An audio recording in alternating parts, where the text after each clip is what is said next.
everybody, and welcome. To my channel. Today we are going to do a fun little book haul of the books that I bought in the past couple weeks, including one that I'm super excited for and I haven't opened yet, but that will be the last one that I talk about because I want that one to be special.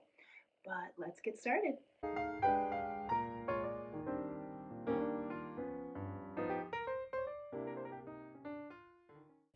Alright, first I will go over some books that I thrifted. Let's start with the first one. The first one I bought is Home by Julie Andrews. This is her first memoir. Since her first appearance on screen in Mary Poppins, Julie Andrews has played a series of memorable roles that have endured her to generations, but she has never told the story of her life before fame, until now. In Home, a memoir of my early years, Julie takes her readers on a warm, moving, and often humorous journey from a difficult upbringing in war-torn Britain to the brink of international stardom in America. Her memoir begins in 1935, when Julie was born to an aspiring vaudevillian mother and a teacher father, and takes readers to 1962, when Walt Disney himself saw her on Broadway and cast her as the world's most famous nanny. Along the way, she weathered the London Blitz of World War II, her parents' painful divorce, her mother's turbulent second marriage to Canadian tenor Ted Andrews, and a childhood spent on radio, in music halls, and giving concert performances all over England. Julie's professional career began at the age of 12, and in 1948 she became the youngest solo performer ever to participate in a Royal Command performance before the Queen. When only 18, she left home for the United States to make her Broadway debut in The Boyfriend, and thus began her meteoric rise to stardom. Obviously, I grew up with Julie Andrews, especially The Princess Diaries, but Mary Poppins, Sound of Music, and I've talked about before, I love actors' memoirs. I love learning about who they were before they were famous and just their entire life story through fame. And I know her sequel has been on my list for a while, so when I saw that this first one was at the thrift store, I had to buy it. So I'm very excited that I found this one. Alrighty, next I bought The Girls of Atomic City, The Untold Story of the Women Who Helped Win World War II by Denise Kiernan. This was the nominee for Best History and Biography in 2013, so that's how I found it. The Tennessee town of Oak Ridge was created from scratch in 1942, one of the Manhattan Project's secret cities. It did not appear on any maps until 1949, and yet at the height of World War II, it was using more electricity than New York City and was home to more than 75,000 people, many of them young women recruited from small towns across the South. Their jobs were shrouded in mystery.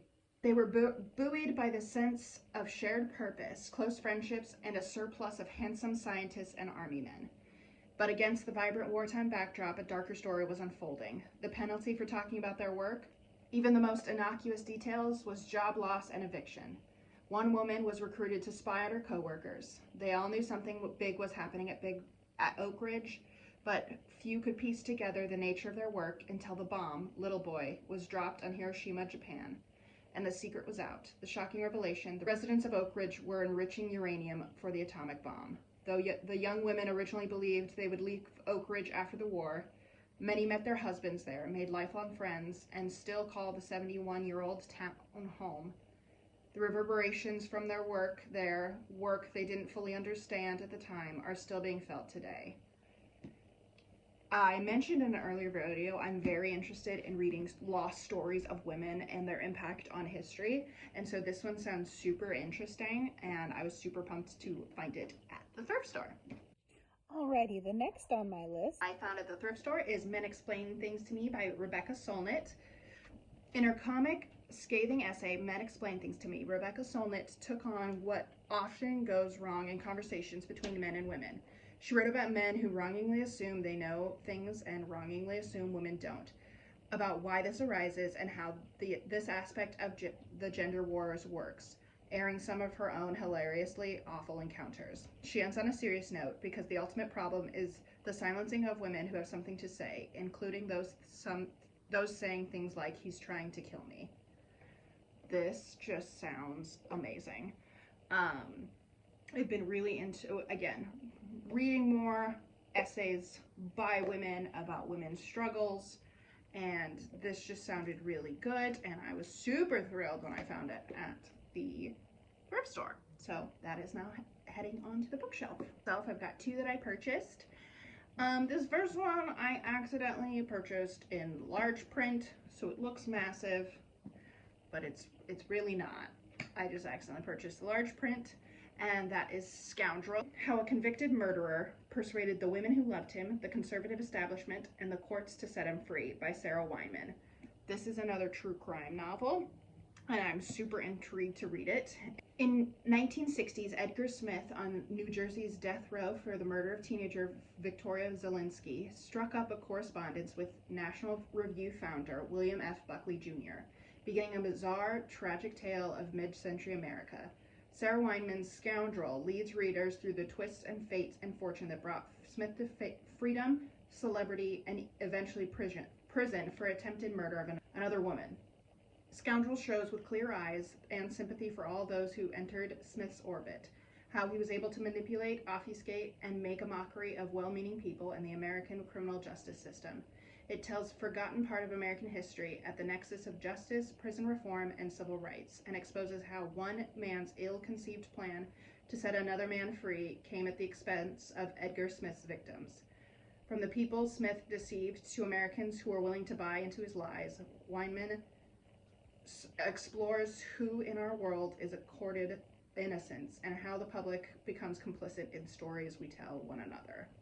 Again, I love true crime, and this one sounded super interesting because of the aspect of people buying into that this guy was innocent.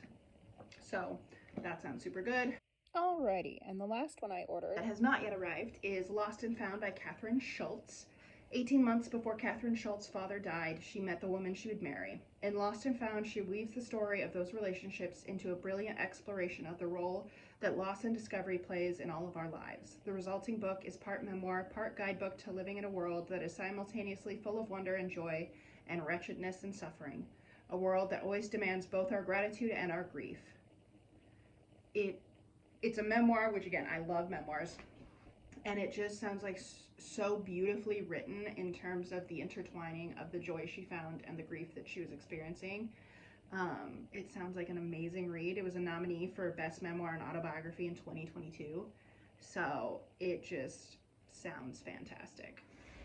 And I'm excited for when it gets here and I can add it to my bookshelf. Alrighty, and the last thing on my book haul, which is the thing I'm most excited for, I purchased a surprise book from a Etsy shop called BooksToGogh, which I will link down in the description. And it is just so cute, the package that they sent me. I wanted to go over it with you, and then I will open and see what mystery book I got. I got a little bookmark that's super pretty, and I love it. I also got, so they said, Megan, this is a popular dark academia book talk book that I've heard nothing but amazing things about. I hope you enjoy. From Ray. So, and then they also sent me 2 things of tea, which I'm super excited about. It's Jade Citrus Mint. So let's get this opened.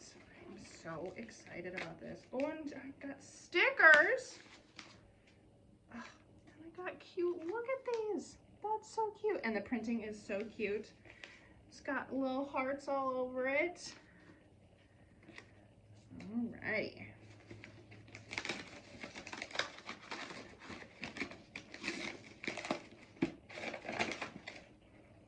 Ooh, I literally think I just put this on my list literally the other day from Alexandra Roslin's list that she put together.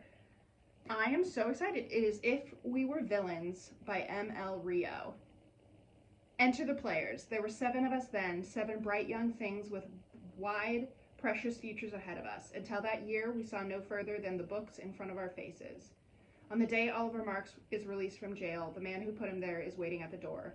Dr. Colborne wants to know the truth, and after 10 years, Oliver is finally ready to tell it. A decade ago, Oliver is one of 7 young Shakespearean actors at Delchester Classic Conservatory, a place of keen ambition and fierce competition. In the secluded world of firelight and leather-bound books, Oliver and his friends play the same roles on stage and off: hero, villain, tyrant, temptress, ingenue, extra. But in their fourth and final year, good-natured rivalries turn ugly, and on opening night, real violence invades the students' world of make-believe. In the morning, the fourth years find themselves facing their own tragedy and their greatest acting challenge yet, convincing the police, each other, and themselves that they are innocent.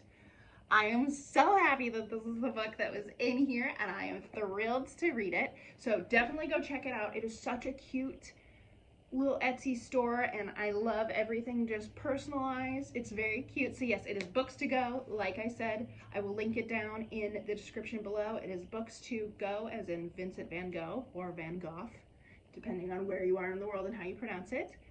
But yeah, I'm so excited about this book. Alrighty guys, thank you so much For watching my video.